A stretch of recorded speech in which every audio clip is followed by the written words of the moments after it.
Ito pong kasuotan natin sa mga oras na ito, hindi lamang po ito nire-represent ang impeachment ng ating pangalawang Pangulo.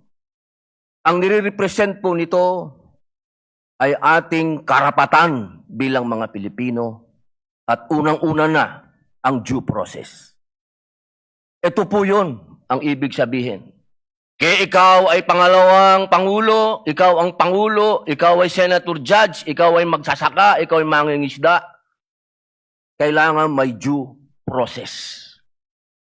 Yung pong nangyari sa akin, na ako po ay nahusgahan na kaagad, bilang Senator Judge, ang pinaglalaban po natin, integridad ng korte na ito at ng mga Senator Judge.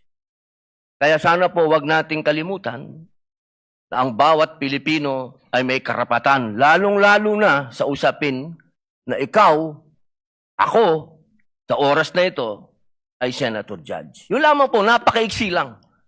Due process, mga mahal kong kaibigan, mga mahal kong kababayan, maging prosecution, maging defense, sa ating lahat, wag nating kalimutan, pantay-pantay tayo sa batas. Maraming salamat po.